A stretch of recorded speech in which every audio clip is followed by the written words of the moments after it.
Hi, ഞാൻ സായി പയ്യന്നൂർ, സൈക്കോളജിസ്റ്റാണ്.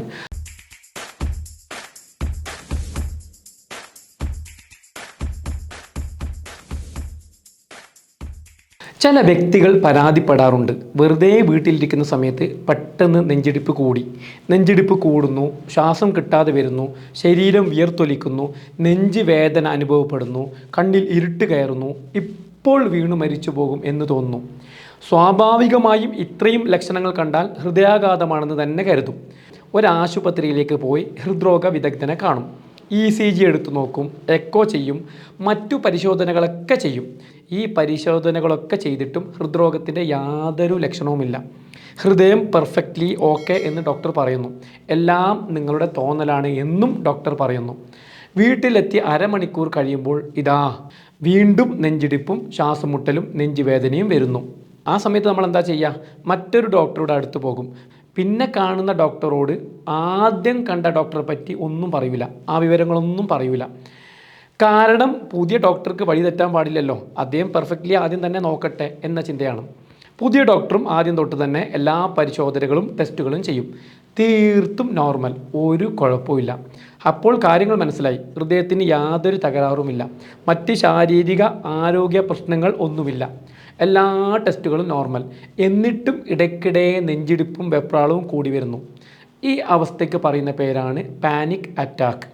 ഇതൊരു ഉത്കണ്ഠ രോഗാവസ്ഥയാണ്. ഒരു മാസമെങ്കിലും തുടർച്ചയായി ഈ പാനിക് അറ്റാക്കുകൾ ആവർത്തിച്ച് വന്നാൽ ആ അവസ്ഥയ്ക്ക് പറയുന്ന പേരാണ് പാനിക് ഡിസോർഡർ. അതായത് അതിനെ ഒരു ഡിസോർഡറായിട്ട് പരിഗണിക്കും.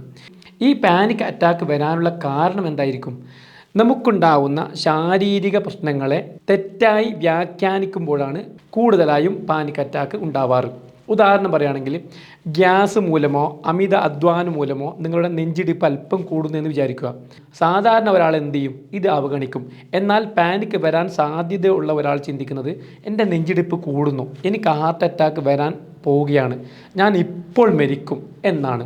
ഈ രീതിയിലായിരിക്കും അവർ ചിന്തിക്കുക. ഈ പേടി തലച്ചോറിനെ കൂടുതൽ സമ്മർദ്ദത്തിലാക്കുകയും ശരീരം കൂടുതൽ അഡ്രിനാലിൻ ഉൽപ്പാദിപ്പിക്കുകയും ചെയ്യും. ഇതോടെ ലക്ഷണങ്ങൾ കൂടുകയും ഇതൊരു കടുത്ത പാനിക് അറ്റാക്കായി മാറുകയും ചെയ്യും. പൊതുവേ ഗ്യാസിൻ്റെ പ്രശ്നമുള്ളവർക്ക് പാനിക് അറ്റാക്ക് കൂടുതൽ വരാൻ കാരണം അവർ അവരുടെ ഈ സിഗ്നലില്ലേ, ബോഡി കാണിക്കുന്ന സിഗ്നലിനെ തെറ്റായി വ്യാഖ്യാനിക്കുന്നു എന്നുള്ളതാണ്. അതായത് ഇവർക്ക് ഇടയ്ക്ക് നെഞ്ചുവേദന ഉണ്ടാവും. ആ നെഞ്ചുവേദന ഇവർ ചിന്തിക്കുന്നത് ഹാർട്ട് അറ്റാക്കാണ്, ഞാനിപ്പോൾ മരിച്ചു പോകും എന്ന രീതിയിലാണ്. അതുകൊണ്ടാണ് ഗ്യാസിൻ്റെ പ്രശ്നമുള്ളവർക്ക് ഇത് കൂടുതലായി കാണുന്നത്.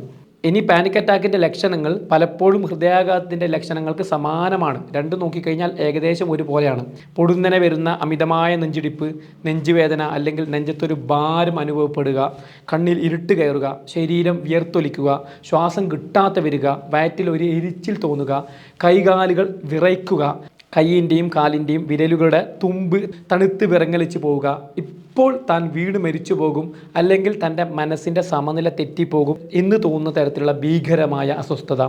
ഇതൊക്കെയാണ് ഇതിൻ്റെ പ്രധാനപ്പെട്ട ലക്ഷണങ്ങൾ. ഒരു 15-20 മിനിറ്റ് മാത്രമേ ഇത് നീണ്ടു നിൽക്കുകയുള്ളൂ. ആ ഒരു സമയം കഴിയുമ്പോൾ ക്രമേണ കുറഞ്ഞ് അടുത്ത 5-10 മിനിറ്റിനുള്ളിൽ ഇത് പൂർണ്ണമായും ഇല്ലാതാവുകയും ചെയ്യും.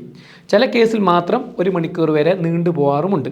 പലപ്പോഴും ഇത് ശാരീരിക ആരോഗ്യ പ്രശ്നങ്ങൾക്കുള്ള ടെസ്റ്റുകൾ ഒക്കെ ചെയ്യുമ്പോൾ നോർമൽ ആണെന്ന് കാണുമ്പോൾ അനുഭവിക്കുന്ന വ്യക്തി വിചാരിക്കും ഇതെന്തോ മാറാവ്യാധിയാണ്, ഡോക്ടർമാർക്കൊന്നും കണ്ടുപിടിക്കാൻ പറ്റാത്ത എന്തോ ഒരു മാറാ രോഗമാണ്, ഇങ്ങനെ മുന്നോട്ട് പോയാൽ ഞാൻ മരിച്ചു പോകും എന്ന് തന്നെ ഇവർ കരുതും. പക്ഷേ ഓർക്കുക, ഇതൊരു മാനസിക ആരോഗ്യ വിദഗ്ധൻ്റെ സഹായത്തോടെ ചികിത്സിച്ച് മാറ്റാവുന്നതാണ്. ആദ്യഘട്ടത്തിൽ പരിഭ്രാന്തി, പാനിക് ഒഴിവാക്കാൻ മരുന്നിൻ്റെ സഹായം വേണ്ടിവരാം. എന്നാൽ പിന്നീട് കൃത്യമായ തെറാപ്പിയിലൂടെ പാനിക് ഡിസോർഡർ പൂർണ്ണമായി മാറ്റിയെടുക്കാവുന്നതാണ്. ഒരു കാര്യം കൂടി പറയാം, പേടി ഉണ്ടാകുന്നത് എങ്ങനെയാണെന്ന് അറിയാലോ? ഒരു മോശമായ യഥാർത്ഥ സാഹചര്യങ്ങൾ ഉണ്ടാകുമ്പോഴാണ് പേടി ഉണ്ടാകുന്നത്. ഉദാഹരണം പറയാം, ഒരു പട്ടി കടിക്കാൻ വരുമ്പോൾ ഉറപ്പായി നമുക്ക് പേടിയുണ്ടാവും. അല്ലെങ്കിൽ നമുക്ക് നേരെ ഒരാൾ തോക്ക് ചൂണ്ടുകയാണ്, ഈ സമയത്ത് നമുക്ക് പേടിയുണ്ടാവും. അതായത് ഒരു മോശമായ അവസ്ഥയാണ്, റിയൽ സിറ്റുവേഷനാണ്, റിയൽ ആയിട്ടൊരു ത്രെട്ട് നമ്മുടെ മുമ്പിലുണ്ട്. എന്നാൽ ഈ പേടി പാനിക്കായി മാറുന്നത് എങ്ങനെയാണ് അതും കൂടി അറിയാം. പേടി ഉണ്ടാവുമ്പോൾ ശരീരത്തിൽ ചില മാറ്റങ്ങൾ ഉണ്ടാവില്ലേ? ശ്വാസോച്ഛ്വാസം കൂടും, നെഞ്ചുവേദന ഉണ്ടാവും, ശരീരം ഇങ്ങനെ വിറക്കും, അങ്ങനെ പല പല അവസ്ഥകളുണ്ടാവും. ഈ അവസ്ഥയെ ആര് തെറ്റിദ്ധരിക്കും? ഈ വ്യക്തി തെറ്റിദ്ധരിക്കും. ഈ വ്യക്തി വിചാരിക്കുന്നത് നെഞ്ചുവേദന ഉണ്ട്, അതുകൊണ്ട് തന്നെ ഹാർട്ട് അറ്റാക്ക് ആയിരിക്കും. ഇങ്ങനെ പേടി ഉണ്ടാകുന്ന സാഹചര്യത്തെ മിസ് ഇൻ്റർപ്രറ്റ് ചെയ്ത് കഴിഞ്ഞാൽ പാനിക് അറ്റാക്ക് ആവും. പാനിക് അറ്റാക്ക് ആയി കഴിഞ്ഞാൽ പിന്നെ നിങ്ങളുടെ പേടിയുടെ ലെവൽ മാറും, പരിഭ്രാന്തിയായിട്ട് മാറും. നിങ്ങൾക്ക് ഒരിക്കലും കൺട്രോൾ ചെയ്യാൻ പറ്റാത്ത അവസ്ഥയിലേക്ക് എത്തും.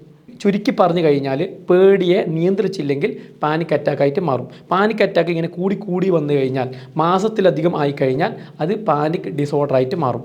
പാനിക് അറ്റാക്കോ പാനിക് ഡിസോർഡർ ആയിട്ടുണ്ടെങ്കിൽ നിങ്ങൾ ഉറപ്പായിട്ടും ട്രീറ്റ്മെൻറ്റ് എടുക്കണം.